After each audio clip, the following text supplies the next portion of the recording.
नमस्कार। मैं doctor Hemant Sharma, online consultant, MD physician.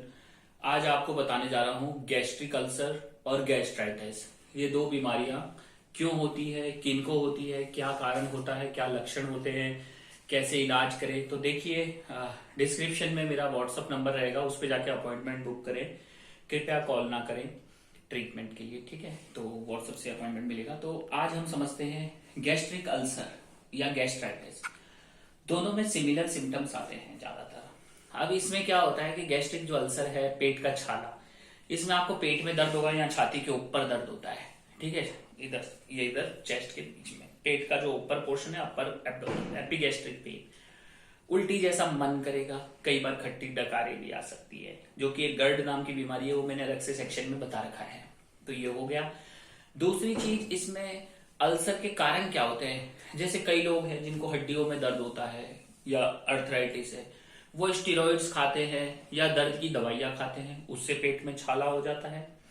या फिर कई लोग एंटा एसिड खाते हैं, गैस की दवाइयां, लंबे समय तक गैस की दवाइयां खाने से भी कई बार अल्सर का हिस्ट्री होता है। या फिर कुछ पेशेंट्स को इन्फेक्शन होता है, उनको एंटीबायोटिक चलता है और एंटा एसिड वगैरह नहीं देते हैं, तो भी गैस्ट्राइटिस या गैस्ट्रिक अल्सर, पेट का लेयर छिलना होता है। या फिर कई लोगों को कुछ चीजों से एलर्जी होती है, तो एलर्जी से होता है। कुछ लोगों में ये बैक्टीरियल वायरल इंफेक्शन की वजह से भी होता है, पेट का, गले का छाला, ये सब हम बोलेंगे। उसके बाद इसका एक कारण होता है एच पाइलोरी, जिसको हम बोलते हैं हेलिकोबैक्टर पाइलोरी, वो भी एक कारण है। सिम्टम्स मैंने बता दिया, पेट में जलन होना, खाने के तुरंत बाद बहुत जबरदस्त दर्द होना पेट में। अगर खाली पेट दर्द हो रहा है और खाने से दर्द ठीक हो रहा है तो वो ड्यूडेनल अल्सर है, गैस्ट्रिक अल्सर नहीं है। तो गैस्ट्रिक अल्सर के केस में क्या है, खाने के तुरंत बाद दर्द होता है, खाने से डर लगना, ठीक है। अब इसका सिम्टम्स ये होगा, उल्टी जैसा मन, पेट में दर्द, गैस्ट्रिक ट्रबल, ब्लॉटिंग होना, कई बार पेट में ब्लीडिंग हो जाना, मुंह से खून आ जाना, ठीक है। तो ये सारे सिम्टम्स होते हैं। और लैट्रिन ब्लैक कलर का आना, अगर काले कलर का स्टूल आ रहा है तो ये कारण है। अब गैस्ट्रिक अल्सर के और विटामिन डेफिशिएंसी, जैसे B12 का कमी होना, विटामिन B12 का डेफिशिएंसी, या फिर विटामिन डी का डेफिशिएंसी भी गैस्ट्रिक अल्सर करता है। या फिर प्रॉपर डाइट नहीं लेना, प्रॉपर एक्सरसाइज नहीं करना, ये सारी चीजें आपको vitamin deficiencies, life style routine, इससे ही आता है अल्सर। कई बार ये जो एच पाइलोरी बैक्टीरिया है, ये कैंसर में भी कन्वर्ट हो सकता है, तो ये भी रूल आउट करना जरूरी है, कहीं कैंसर तो नहीं है। तो ये सारी चीजें हमें देखनी पड़ेंगी, कैंसर को भी रूल आउट करना है, अल्सर के कारण भी रूल आउट करना है। तो अगर हम बात करें कैसे डायग्नोज करें, इसको कैसे पहचाने कि अल्सर है, तो पेशेंट का हिस्ट्री पूछिए। आपको कोई गट या अर्थराइटिस या कोई दर्द की दवाई तो नहीं खा रहे थे, या कोई इन्फेक्शन तो नहीं हुआ था, आपने एंटीबायोटिक तो नहीं खाई, या फिर स्मोकिंग तो नहीं करते, सिगरेट बीड़ी पीते हो, दारू पीते हो, या कोई दवाई ऐसी ले रहे हो।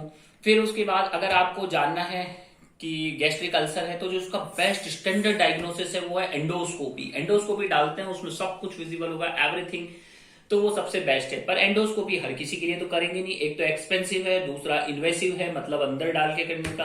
तो ऐसा कौन सा टेस्ट है जिससे हम पहचाने, तो हिस्ट्री मैंने बता दिया। फॉर एग्जांपल आप सीबीसी कीजिए, लीवर फंक्शन देखिए, किडनी फंक्शन आप देखिए। उसके अलावा एच पाइलोरी को रूल आउट करने के लिए टेस्ट होता है यूरिया ब्रेथ टेस्ट। इसमें क्या होता है, यूरिया क्या है, एक प्रोटीन होता है, तो प्रोटीन का जो वेस्ट प्रोडक्ट होता है वो यूरिया होता है।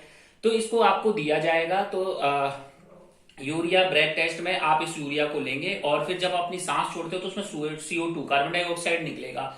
तो कार्बन डाइऑक्साइड क्या होता है कि ये वैसे भी निकलता है सांस छोड़ने पे, पर ये यूरिया लेने के बाद एक्सेस अमाउंट में निकलेगा एच पाइलोरी बैक्टीरिया के साथ, ठीक है।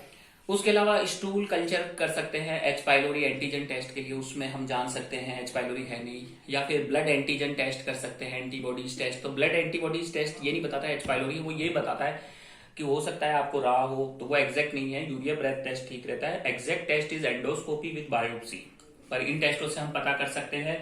तो ये सारे आपके हो गए टेस्ट। उसके अलावा मैंने बताया सीबीसी, सीएमपी, ये सब अपन को करके देखना है।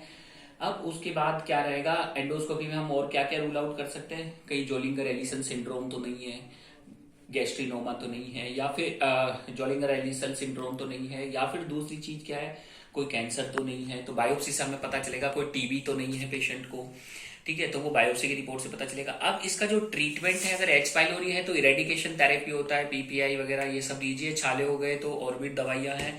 पर जो इसका एग्जैक्ट कॉज है वो आपको रूल आउट करना पड़ेगा। कहीं सिगरेट पीने से तो नहीं आ रहा, कहीं दारू पीने से तो नहीं हो रहा, कहीं स्पाइसी फूड खाने से तो नहीं आ रहा, या फिर कोई एक एलर्जी जैसी चीजें हो उनसे तो नहीं आ रहा। तो ट्रीट द कॉज, 100% क्योरेबल हैं ये। कारण ढूंढिए, इनका इलाज कीजिए। ये सारे मैंने आपको सिम्टम्स बता दिए। इसको अगर आप लंबे समय तक लेते हैं, कई लोगों में क्या है, ये एंटासिड लंबे समय तक ले लेते हैं, साल 2 साल 3 साल, तो उनकी बोन में फ्रैक्चर होने का चांस रहता है, ऑस्टियोपोर्स छेद होने लगते हैं। तो उनके साथ कैल्शियम वगैरह देना पड़ेगा, क्योंकि हाइपोकैल्सीमिया करता है। तो मेडिसिन खुद से कोई भी ना ले। और जैसे एच पाइलोरी है तो एंटीबायोटिक इरेडिकेशन थेरेपी चलेगा, तो वो डॉक्टर की सलाह से ही लें। और अगर आपको भी ऐसी बीमारी है, आप भी इस ट्रबल से परेशान हैं, तो अपॉइंटमेंट बुक करें व्हाट्सएप नंबर पे। लास्ट में थैंक यू, धन्यवाद, नमस्कार, गुड बाय।